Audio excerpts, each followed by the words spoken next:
नाम के एक नगर में एलकाना नाम का एक पुरुष रहा करता था, जिसकी दो पत्नियां थी, हन्ना और पनिन्ना।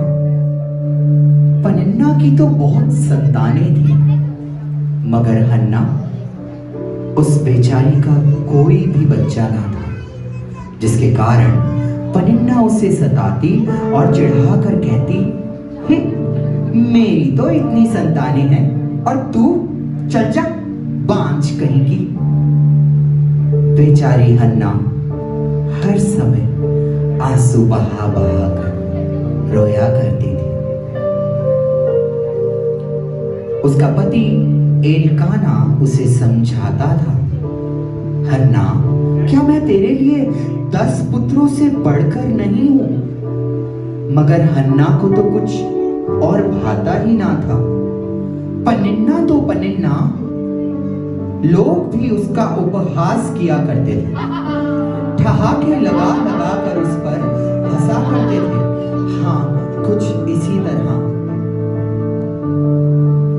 बेचारी हन्ना, मगर फिर भी उसने कभी परमेश्वर पर विश्वास करना नहीं छोड़ा। हाँ, वो हर वर्ष परमेश्वर के भवन पर जाकर भेंट चढ़ाती और प्रार्थना करती। एक दिन जब वह परमेश्वर के मंदिर में प्रार्थना कर रही थी, तो उसके होंठ तो हिलते थे, मगर उसकी जुबान उससे एक शब्द तक ना निकलता था। वो सिसकियां ले लेकर रो रही थी।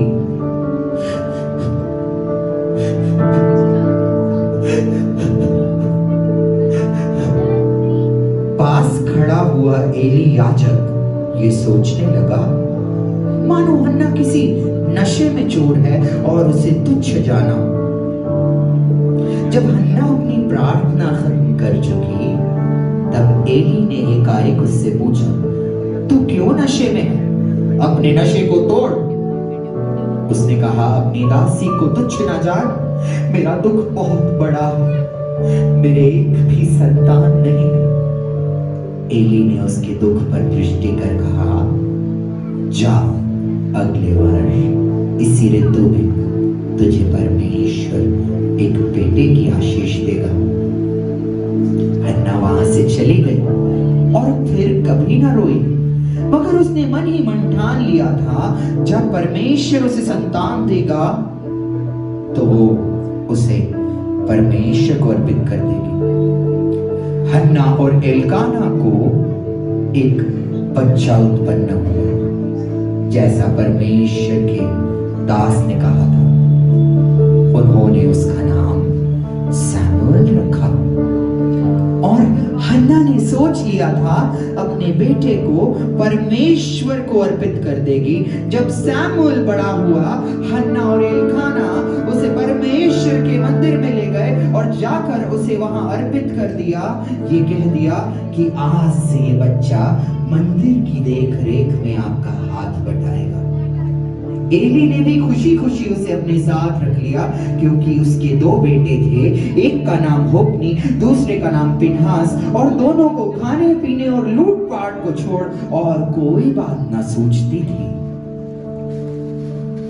एली भी उनकी बातों से तंग तो था, मगर कभी उन्हें डांटता ना था, जिसके कारण परमेश्वर एली और उसके दोनों बेटों से नाराज था। और शायद परमेश्वर ने कुछ करने की ठान ली थी। एक रात जब सैमुएल सो रहा था, एली भी कुर्सी पर बैठे बैठे सो रहा था, ऊँघ रहा था। उस समय में एक आवाज सैमुएल के कानों में आई, सैमुएल, सैमुएल। सैमुएल उठा और झट एली के पास जाकर कहने लगा, क्या आपने मुझे बुलाया? एली ने कहा, मैंने तुझे नहीं बुलाया, जा सो जा। सैमुएल फिर सो गया। अभी कुछ ही देर हुई थी, फिर से उसके कानों में वो आवाज गूंजी, सैमुएल, सैमुएल, सैमुअल उठा और झट से एली के पास गया और उससे पूछा, एली क्या आपने मुझे बुलाया? एली ने कहा, मैंने तुझे नहीं बुलाया, जा सो जा, मुझे भी सोने दे, तंग ना कर। सैमुअल फिर से सो गया। तीसरी बार फिर उसके कानों में वो आवाज पड़ी जिसने कहा, सैमुअल सैमुअल।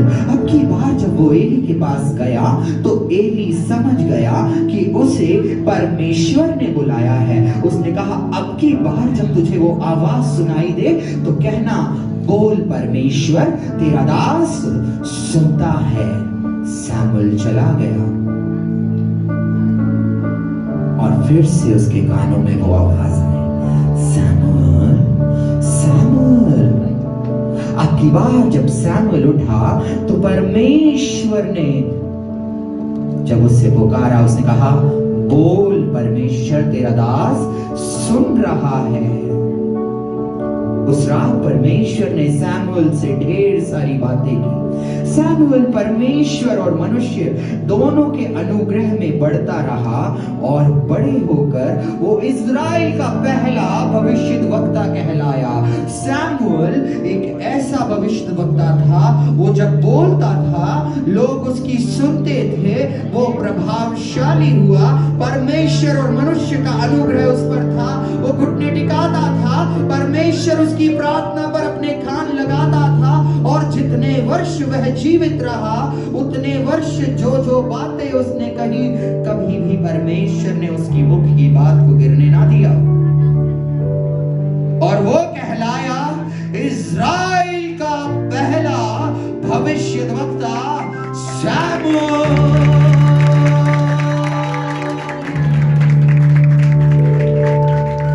तो बच्चों, जब परमेश्वर हमें बुलाए तो जानते हैं हमें क्या करना चाहिए?